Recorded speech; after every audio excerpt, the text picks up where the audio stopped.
The first time it happened, I didn't even know what to call it. The food was gone, the plates were still there, and nobody moved. Nobody said we should probably, and nobody reached for a phone, nobody asked for the check. We just kept sitting there and talking, and at some point I realized this is a thing here. And honestly, we don't have a word for it at home. In Spanish, it's called sobremesa. Sobremesa.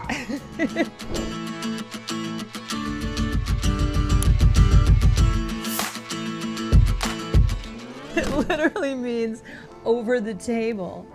The time you spend at the table after the food is gone. And check this out. There is no English word for it.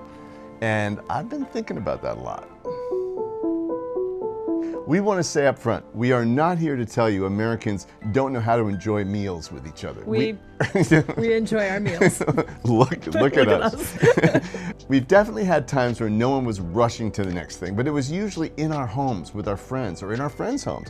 But the sobremesa mindset is nowhere near as common as it is here. But we also ate in our cars and at our desks, walking down the street, alone, fast, or while doing something else, like for decades. Because eating wasn't really the point a lot of the time. It was kind of the fuel stop between the things that were the point. Absolutely. And you know, Spain changed that for us. And sobremesa is why. And we've been trying to figure out what exactly it changed in us. And we came up with 3 things that kind of surprised us in no particular order. So let's start with the word itself. Because the word is the whole thing. Sobremesa. Sobremesa. Sobremesa. Sobremesa isn't a meal. It's what happens after you've eaten. Stop it. The food is gone, and instead of leaving, you stay, and you stay, and you stay, and you talk, and you sit with the people you came with. And in Spain, this can go on for hours, and it's not an accident. It's not because nobody has anywhere to go. be. No. to go, yeah. It's because this is the somewhere to be. And as I said, in English, there's no word for this. And I don't think that that's a coincidence. We have drinks, we have dinner, we have dessert, we have the check, please. We don't have a word for the part where you just stay. Because in America, that part doesn't really exist as a concept. Not really. You know, not in restaurants anyway. Definitely. You eat, you leave. Lingering is something you do when you can't find your keys. Right. And look, it's not just a personal habit. It's the restaurants really seriously in on it. Well, it's a business model. Yeah. And in America, the check arrives before you've even finished eating half the time. The server comes by. I know, I hate that too. And it feels like they're pushing you out. Yeah. And the server comes by and asks if you need anything else. They get really nice at the end because they want to get a tip. Yeah. But the table has other plans, even when you don't. We have never once been rushed out of a restaurant here. Not once. No. Like, in fact, actually, getting a check can be genuinely hard. You have to ask for it, sometimes twice or 3 times. Or more. Because the assumption is that you're staying, that you want to stay there. We were at a restaurant yesterday and we ate our dinner. Shout out to Luigi's in Hotel Marbella.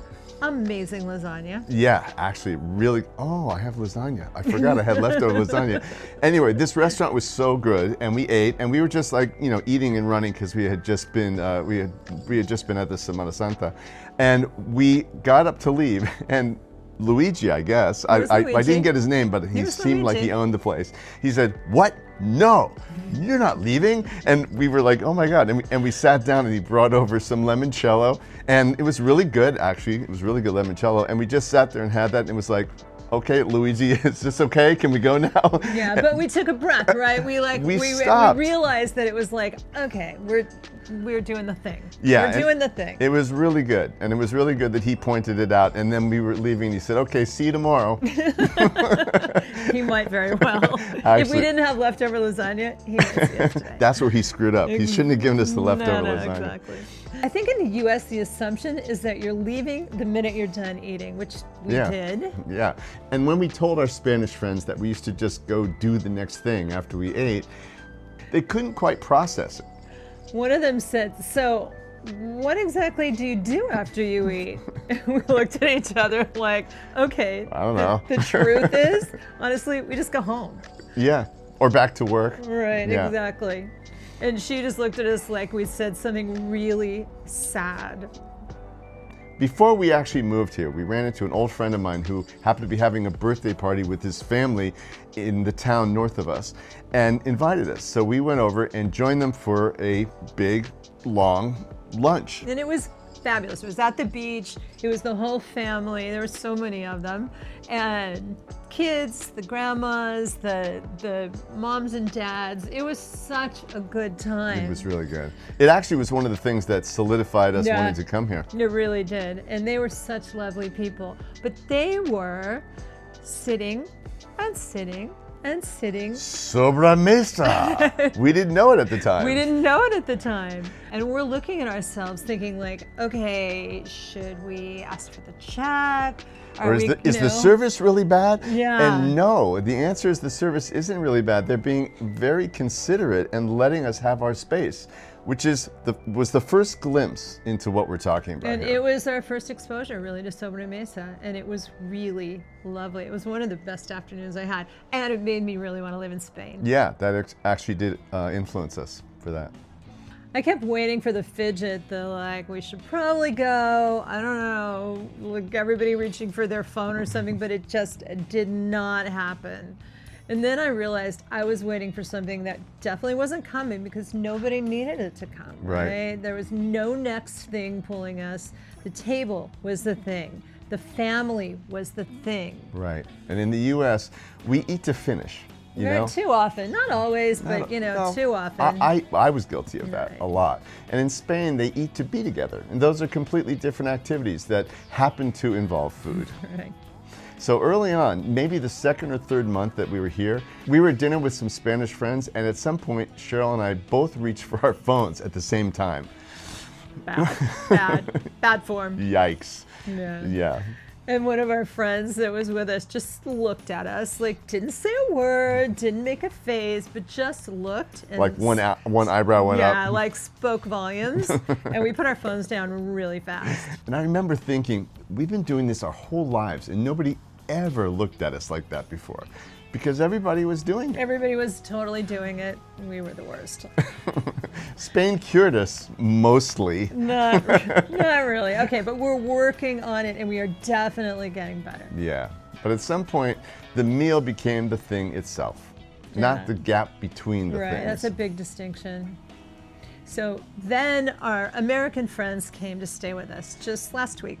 And we all went out to lunch. We had some great meals at home, and again, sobremesa. But we went out to lunch together, and at the end of the meal, without even thinking, we immediately asked for the check. Like the second we were done eating, right? It was automatic sort of muscle memory. And we just had somewhere to be, I guess. We thought we had somewhere else to be, but we didn't. It was our schedule. We made up the schedule. No. Because our friends were starting to get fidgety too, because just the pacing of what we're used to, we all start getting ready. Okay, well, we just finished this meal, so let's go.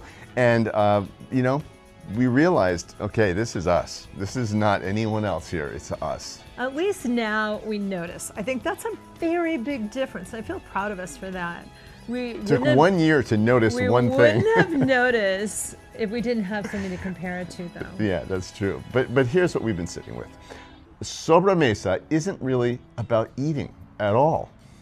I think one of our viewer left us a comment on one of our videos in Spanish, I want to say, and it said, "Se trata de vivir, no de ser el más rico del cementerio." Oh, you're such a show-off. It means it's about living, not about being the richest one in the cemetery. Yeah, that's a good line, actually. Because sobremesa is that. It's protected time. Time that isn't for anything except being with the people that you love to spend time with. And Spain builds it into the structure of the day. It's not an accident that might happen. It's part of the culture. It's a choice every day. In the US, we optimize our way out of it. Like the working lunch, Right. the drive-through. eating alone at your desk because you're too busy. Or skipping lunch. Yeah, we did that so much. So much. And none of those things feel like a sacrifice in the moment at all. They just feel like every other day. Yeah, that's right. And then you step outside of it and you realize that you've been skipping the part of the day that was supposed to be for the people that you love or the people that you really want to be with. And we did that for years and years. We're not saying Americans don't linger with friends and family over meals. We're saying the structure doesn't protect that time the way it does in Spain. Right. Sobremesa isn't a meal habit, it's a statement about what matters. We're not saying move to Spain, unless you want to, which would be nice. Come Pretty visit awesome. us. It is pretty good. And we're not saying eat for 3 hours every meal. We're just saying, is there a version of sobremesa in your life? Time after the meal that isn't for anything except hanging out with the people that you're with. And if not, like what happened to it? Because I think most people we talk to have said they had it at some point in their life, like we did when we were kids. Yeah. But I guess life just got in the way, and I think society changed. Yeah, I think that's true. So I'd love to know, what does dinner look like in your house tonight? No judgment. we just genuinely want to know. Are you going to be hanging out with your family, or is dinner a means to an end? Let us know in the comments, okay? Ciao. Ciao.